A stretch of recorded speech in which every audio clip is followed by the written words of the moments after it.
B-boy. From the old to the new, still a B-boy. Too bold for the school, still a B-boy. East Coast to the West, B-boys worldwide. We supposed to be blessed, still a B-boy. From the old. This week, we're heading to the East to talk to a member of the Gang Starr Foundation, a dope MC who's been putting it down for decades. B-boys, B-girls, welcome. Krumb Snatcha. How you doing, man? Peace, Chris. How's it going, man? Good. Peace to the fans out there. So what are some of your first memories of hearing hip-hop? My stepfather, when I was younger, used to be a DJ. But actually prior to that, me being from Massachusetts, but I also lived in New York and Brooklyn as a child, Brooklyn and Harlem. Mm-hmm. So I had a chance in the early 80s to be able to witness hip hop when it was flourishing at that time in New York City. And then we ended up moving to Massachusetts. And my mother's husband, my sister's father, was a DJ. And he used to play like he had the reels. Back then it was reel to reels. Mm-hmm. So he was playing, actually, I believe it was UTFO. And once I heard that, I believe the song was called Roxanne, Roxanne. Mm-hmm. That's when I decided I wanted to, take a go at trying to write lyrics and stuff. I believe I was maybe 11 years old at that time. That's when I started writing. So who were some of your first favorite MCs as a kid when you really started getting into hip hop? Who were the one or two MCs that you really gravitated towards? I would say Rakim and Coogee Rap. Those two were my favorites. And then as I grew older, it was Nas, the hip hop icons, Biggie, Wu-Tang Clan and things of that nature. So yeah. So you talked about knowing even young that you wanted to do it yourself. When did you finally start writing, start rhyming? About what age? 11 years old is when I just really started focusing on writing rhymes. And then around 14, I had the courage to start going into ciphers and performing at talent shows and things like that. And, I was getting positive feedback. So I wanted to make a go of it. So I just started writing more. And, I didn't get a chance to really do my first album until I was in my 20s, maybe 2021. But at 11 is where it all started. How did you come up with the rap name, Krumb Snatcha? Oh, it's so funny. That was a name my mother and my uncle used to call the kids that was always into stuff. Like they used to call us little nappy-headed crumb snatchers. So, I thought it was cool. I was like, man, that's such a name right there. That means a kid is mischievous, but he gets what he gets whatever he can get at the particular time. And that was my attitude as far as in the hip hop genre or the hip hop field. It was just like, go after anything that you can get, at the table, be an iron will, be adamant, Right. and pick up whatever you can get, man, and build on that from there. Now talk about the first time you met Guru. At what point was it at? How did you guys connect? I believe it was in D&D because I met DJ Premier first. Okay. So DJ Premier, through the independent label MIA Records that I was signed to at that particular time out of Lawrence, they had hired Premier to do a remix on one of my songs. And he was unable to do the remix, so he requested for me to come up in person and sit down and talk with him at D&D.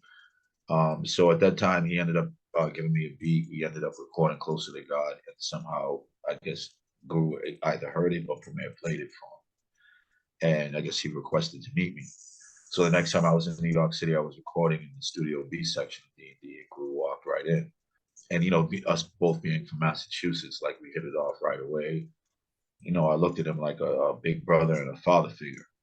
And, since that first moment we met in the studio, man, we were like inseparable. I was always with him consistently on tours. And like he would take me around and introduce me to other artists throughout the industry parties in New York. I learned a lot from Guru. God rest his soul. He was a really good man. The legendary D&D Studios. I mean, legendary studios. So then you joined the Gang Starr Foundation, the group of MCs that they were putting together. I mean, great lineup of dope MCs. What was that like to be part of such a collective of talented MCs? I mean, it really didn't dawn on me until I had to recollect back how I was so excited to run home from elementary school to watch MTV Raps. And one of my favorite videos was Do It. Hmm. And some of the Gang Starr videos. And after a while, it dawned on me. It's like, man, you were like used to run home rushing to watch these guys on MTV Raps. Now you're sitting in the studio with them, and they're your peers. So yeah, it was like an overwhelming feeling. I don't want to say like it was a culture shock. I don't want to say like I was starstruck, but Right. I realized that there was an opportunity and a window for me being around these people, and So you're take it. featured on the Moment of Truth album, and by this time, Gang Starr already had solidified their, place in hip hop. They were already legends at this point. What was it like when that came out? I mean, kind of the same, similar question to the last time. Did it like hit you like, wow, I'm on a Gang Starr record? To be quite honest, man, this is like a part of my life I'm really not proud of. But when the album did come out, I was incarcerated. So, actually I had went to prison for a crime I didn't even commit, to be honest. And then when I came out on probation and ended up being violated when I had got shot. So I didn't really hear, when Premier sent me the beat first, I had recorded it, and then unfortunate circumstances happened and I went inside. But I had an opportunity to call Premier when I was in Walpole. And he's like, the Source magazine is here inside the studio, and they just awarded you with the Hip-Hop Quotable. And I couldn't believe it because I'm sitting here in maximum security prison, and it's speaking to DJ Premier was like huge at this time. He's like working with Biggie and Nas and Jay-Z. So it really didn't dawn on me until when because back then you were able to get magazines inside the facility. So I just heard like everybody shaking tear gates, and I didn't know what was going on. Everyone was screaming, and they were like, "Crumb, you just won the Hip-Hop Quotable." Mhm. So they passed the magazine up to my cell, and then when I seen it, I was like, "Wow, I can't believe like I'm a part of this album for one." And then I win one of the most prestigious awards you can get as far as that particular time is Hip-Hop Quotable. But I didn't Yeah, get a chance to really celebrate it or have it sink in due right. to the environment and the circumstances I was in at that particular time. So Every time I got my new issue of the Source, I always flipped right to the hip hop quotables and the unsigned oh, hype. I mean, it oh yeah, was a big deal. oh yeah, oh yeah, The absolutely. Source was our Bible. Oh yeah. Oh yeah. Shout out to Dave Mays and Benzino. Right.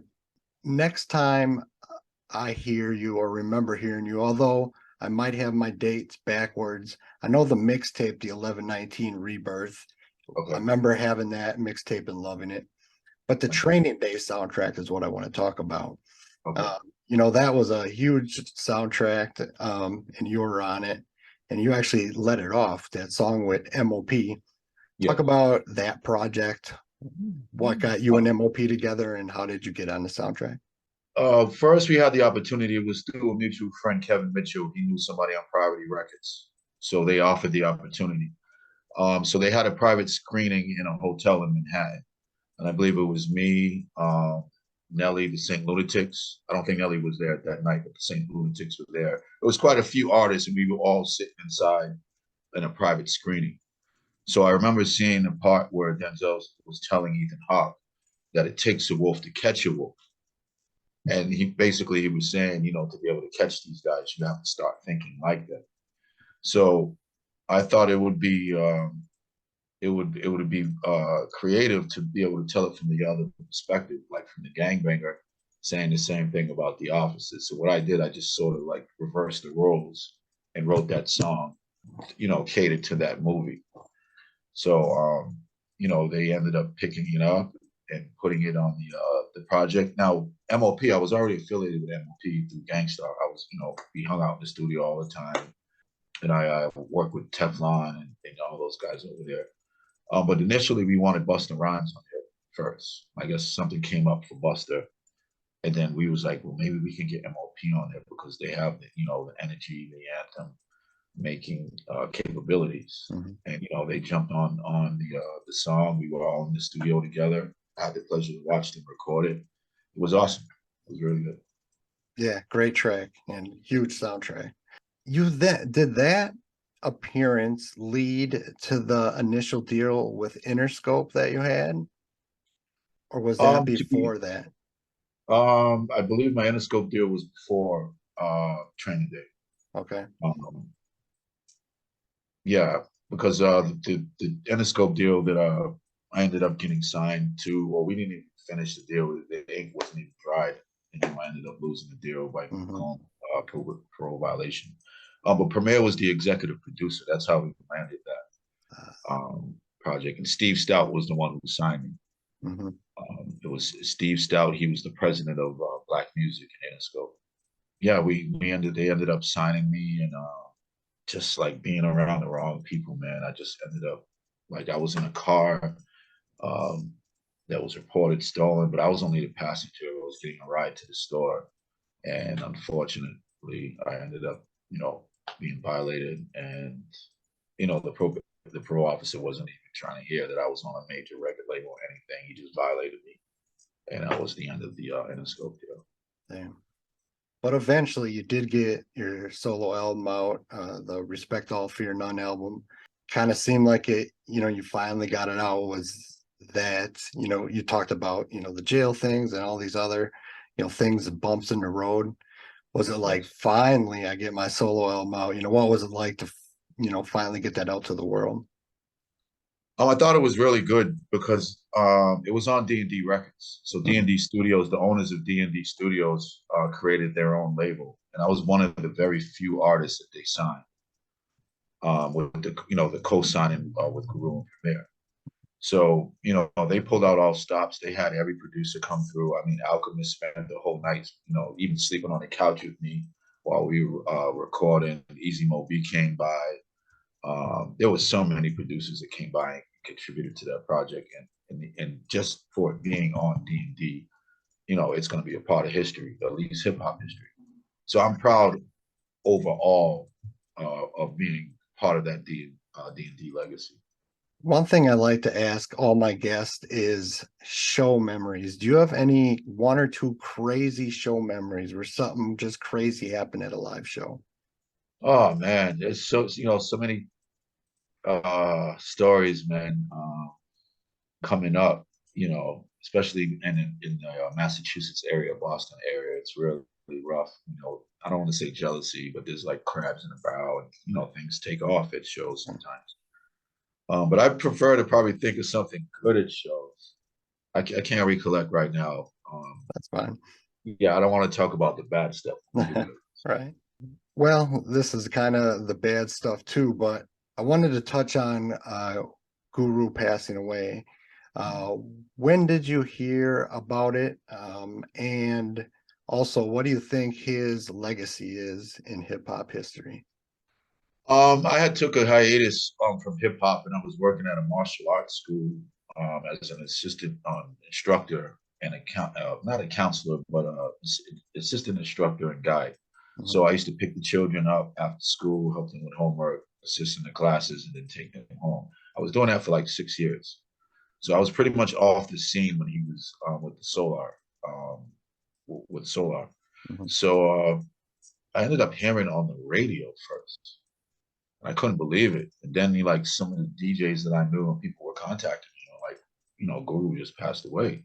And it's so crazy because I had just spoken to him on Facebook. Um, maybe it wasn't even too long, maybe a month or two prior, checking in on him and seeing how he was doing. Because, he sort of like stepped away from everyone when he was dealing with Solar. I guess he had a different vision or goal as far as where he wanted to go Right. with his solo career. As far as his legacy goes, I think he'll be remembered as a pioneer, definitely a pioneer. The signature sounds that Premier had brought into hip hop, Guru's monotone voice, and just like a lot of the songs he had, it's very wisdom drenched. He has his street records, but he has some records that are really profound, where he says some very self-reflective things. Like Moment of Truth, he really said some really self-reflective things, Mhm. or things that maybe that would make people really contemplate on their own situations and sort of see how he dealt with it. Maybe apply that to your life if it helps. Throughout all the years, I believe he's made classics. And for me, I think he's a pioneer. I think Premier is like a living pioneer. Right. So, his legacy will continue, and I'm pretty sure Premier is going to keep pushing it. From my angle, I'll always pay homage to them as the ones who ushered me into hip hop. So. Right. Yeah. Big recipes to Guru, like you said, a legend. What do you think about the current state of hip hop? First thing I would say, the current state of hip hop is reflecting the current state of mind. So this is what's going on in these communities with these men and these kids, as far as what they're saying in hip hop. Hip hop started as a rebellious voice, in certain communities. So it was a voice of outreach and outspeak. But now I just see they seem to glorify more of the street life, fast money, and it's starting to take a toll on these artists because I've never in my life have I seen this many hip hop musicians get murdered. Right. It's like every week. Oh yeah, and with Biggie, everybody was with Tupac, people were surprised. Now it's like every week a new entertainer is getting murdered. So I mean, they have to do some policing and really like holding some of these souls back and really seeing what the problem is and where this is going wrong. Because now it's either the music is affecting the life or the life is affecting the music. It's either or, but it's affecting these artists, whether it's their lifestyle that's street and they bring it into the music, or whether they rap about street music and it filters into their life. So we need a balance. There has to be another side for people who are bringing a message pretty much on the same platform and get the same promotion and the same push and the same attention. Right now, it just seems only these guys are getting glorified in the industry right now. So the last thing I want to ask you is just a little thing I do. I'm going to name an MC. If you just tell me the first thing that comes to mind when I say their name. Okay. J. Rue the Damager. I'll say Kung Fu Hip Hop. Yeah, I like his videos, man. He's dope. What about Ice-T? Legend. Big Shug? Big Shug. I would say founder. Let me see. I would say legend as well. Legend. MOP. Energy. That's a good one. Hip hop energy. Raz Kaz. Lyricism. Exhibit. Raspy. For his voice. Right, definitely. What about Freddie Fox, Bumpy Knuckles, whatever you want to know him as? Bully hip hop. I always thought I could just picture him like coming through the speaker and punching you in the face. Yeah, right? That's Fox. I was on tour with him in Canada with Guru. God rest his soul. It was me, Guru, me, Freddie Fox. I believe, I can't remember the other artists, but we toured throughout Canada together. It was pretty fun. It was a good time. Couple more. How about Buckshot? I want to say lyricism, but I already used that. I would say delivery, his style. What about Eminem? How can you explain Eminem? I want to say lyrics. I would just say monster rap. He's a monster lyricist. Sean Price. Wittiness, lyricism. And I'll end it with the producer, Pete Rock. Oh, man, Pete Rock. Legendary, historic. Historic. He's up there with Primo with one of the best to ever produce. Oh, yeah, definitely. So that's what I got. If you want to plug your pluggables, tell everyone where they can find you on social media, anything you have coming out. You can catch me at Krumb Snatcha 7 on Instagram. You can check out my artist page on Facebook. We have my personal page is Demetrius Lamont Monk. If you ever want to reach me, and speak to me personally on Messenger. Then we have our Mind Power Entertainment websites, which is my own personal independent label that I created. And the albums, I like to plug the albums. I just did a Christian album called Saint Judah. That just came out with a Brazilian producer. And I have a reggae album coming out called Iron Lion of Zion, which is like a tribute to Bob Marley, who had a similar title. And, it's just me, working on different reggae sounds and stuff. Well, I appreciate you taking the time. It means a lot to me. I love talking to the artists that I listened to back in the day. No problem, Chris. Have a good night, brother. Peace. Peace.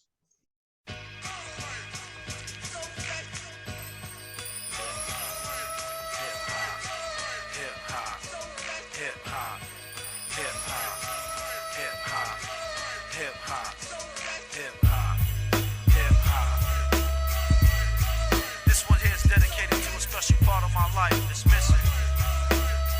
If she's listening, this one's dedicated to you. Come on, I remember '89 when I used to ride the train. Did the knowledge to the bombers that was tagging up their name. Ghetto fame was the only destiny.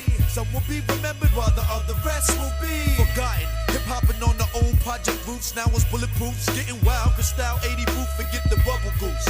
Pass the OE brew, and let me reminisce of hip-hop and the things we used to do. I used to put it in positions on top of a cardboard, pop it and break it and get it open like a car door.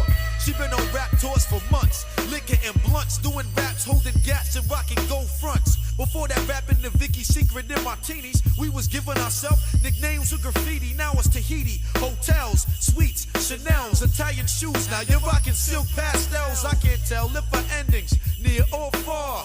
Now you drive expensive cars, hang with A&Rs. Left me and Kango to rap about your bankroll, your foe. Night after you do a packed rat show. I don't know why you don't come around, how it sound. You hang with cowboys and Nino Brown. I miss you, but now you hold the pistol. Put it down, come here. Krumb Snatcha wanna kiss you, I miss hip-hop. Yo, where can she be? Can't you see a pop along right here with me? I miss hip-hop. Yo, where can she be? Can't you see a pop along right here with me? Night after night, I cry to sleep fearing the end. I called the Zulu Nation to help look for this lost friend. I went all around and asked everyone. There's rumors she's seeing some guy named KRS-One. I'm lost, son. I hope hip-hop can hear.